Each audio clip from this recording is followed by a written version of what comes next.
नमस्कार दोस्तों, मेरे YouTube चैनल पे स्वागत है। मैं कजरी गाने जा रही हूँ जिसका नाम है कि कई कठिन प्रण तुम ठनलू राम के बनवा भेजलू न। और दूसरा गाना है कि शेयरी के घर आए राम करुणा निधान पिया। कि कई कठिन प्रण तुम ठनलू राम के बनवा भेजलू न। के कई कठिन प्राण तुही ठनलू राम के बनवा भेजलू न। कहाँ गए मोरे राम लक्ष्मण, कहाँ जानकी माता। के कई कठिन प्राण तुही ठनलू राम के बनवा भेजलू न। कहाँ गए मोरे राम लक्ष्मण, कहाँ जानकी माता।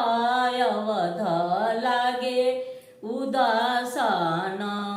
के कई कठिन प्राण तुही ठनलू राम के बनवा भेजलू न।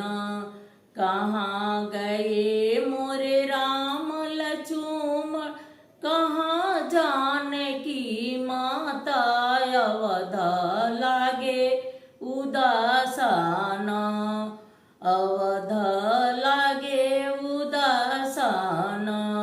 बन कुए मोरे राम लक्ष्मण, बन को जानकी माता। अवध लागे उदासाना। बन को गए मोरे राम लक्ष्मण, बन को जानकी माता। अवध लागे उदासाना। के कई कठिन प्राण तुही ठनलू राम के बनवा भेजलू न। काहो खई है मोरे राम लक्ष्मण, काहो जानकी माता। अवध लागे उदासाना। काहो खई है मोरे राम लक्ष्मण, काहो जानकी माता। अवध लागे उदासाना। कहाँ हो सोई है राम लक्ष्मण, कहाँ सोए जानकी माता। अवध लागे उदासाना। कहाँ सोई है मोरे राम लक्ष्मण, कहाँ जानकी माता। अवध लागे उदासाना। के कई कठिन प्राण तुही ठनलू राम के बनवा भेजलू न। के कई कठिन प्राण तुही ठनलू राम के बनवा भेजलू न।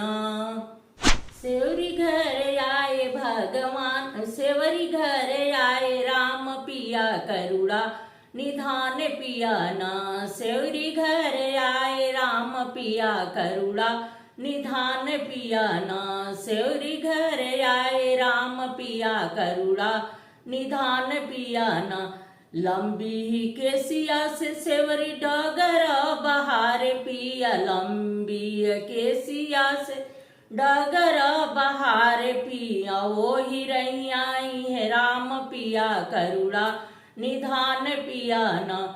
ओ ही रही है राम पिया करुणा निधान पिया न। सेवरी घर आए राम पिया करुणा निधान पिया न। कुश के चटैया सेवरी झारी के बिछावे। कुश के चटैया पिया झारी के बिछावे। ओही पर आसन लगई है राम पिया करुणा निधान पिया न। ओही पर आसन लगई है राम पिया करुणा निधान पिया न। सेवरी घर आए राम पिया करुणा निधान पिया ना। सेवरी घर आए राम पिया करुणा निधान पिया ना। मीठी बैरिया सेवरी दो नवा सजावे पिया। मीठी बैरिया सेवरी दो नवा सजावे पिया। प्रेमवा के भूखल हवे राम पिया करुणा निधान पिया ना। प्रेमवा के भूखल हवे राम पिया करुणा निधान पिया ना। प्रेमवा के भूखल हवे राम पिया करुणा निधान पिया ना। उहे बैरिया खाई हिमालय पे फेंकले।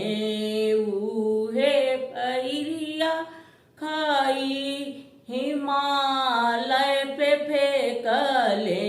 हिमालय पे बनी गईले संजीवनी बुटिया। बची गईले लखड़ लाल के प्राण पिया। सेवरी घर आए राम पिया ना। बची गईले लखड़ लाल के प्राण पिया। सेवरी घर राम करुणा निधान पिया ना।